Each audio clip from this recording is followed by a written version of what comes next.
जय जगन्नाथ पिला माने आज आम +2 सेकेंड ईयर रो सिलेबस रोची बोथ इंटरनल आउ एनुअल एग्जाम तार सिलेबस को डिटेल आम डिस्कशन करबा। हमर जो इंटरनल एग्जाम फास्ट रोची सेथिरे हमर टोटल 20 मार्क्स रो क्वेश्चन आम देखिबा। सेथिरे हमर चारिटा चैप्टर हमर सब क्वेश्चन आसीबो जेमति कि हमर प्रोज सेक्शन रोची the greatest Olympic prize, poem section रोची डैफोडिल आ हमर नॉन डिटेल स्टोरी सेथिरे रोची हमर दुईटा chapter the doctor's world, nightingale and the रोज।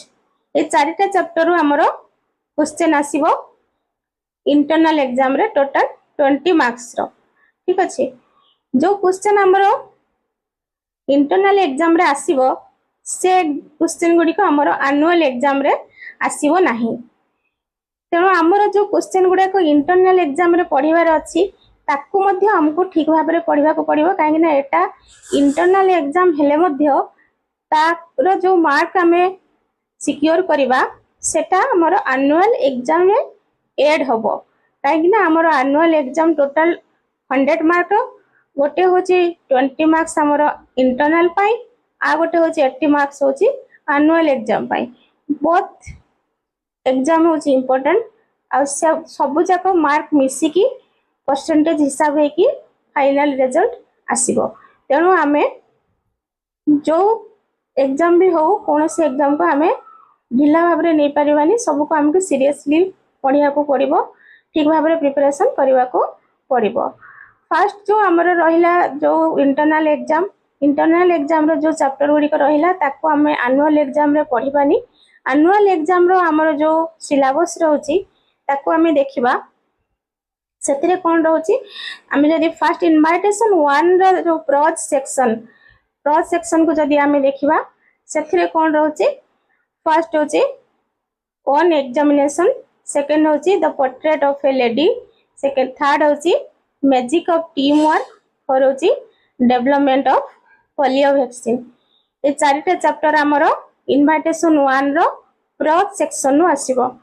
तापर हमें देखिबा जदी हमरो पोएम सेक्शन इनविटेशन 1 नो फर्स्ट होची द बallad ऑफ फादर गिलगन, नेक्स्ट होची a psalm of life, third होची टेलीविजन, फोर होची मनी मैडनेस। ए चारिटा चैप्टर ताले प्रोज रो चारिटा चैप्टर एवं पोएम रो चारिटा चैप्टर हमको पढिबार अछि इनविटेशन 1 रे। तापर इनविटेशन 2 हमें देखिबा जोटा को हम नॉन डिटेल कहउचे बा स्टोरी कहउचे। सेथिरे हमर को चैप्टर रहउची the mystery of missing cave, first chapter, second होची द मंकीज पाव, थर्ड होची माय मदर, तापर होची स्टे हंग्री स्टे फॉलिश। एथिरे मध्ये चारिटा चैप्टर हमको पढिबा को अछि इनविटेशन 3 बा नॉन डिटेल रे। तापर हमें देखिबा हमरो इनविटेशन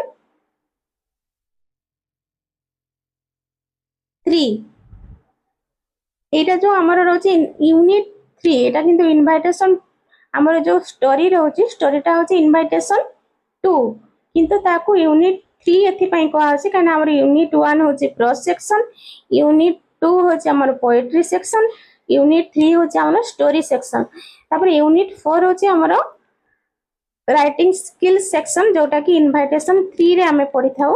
एवं सेथिरे मध्ये हमको चारिटा चैप्टर पढिबार अछि सेगुडा कोन ना interpreting graph chart table and diagram etcetera.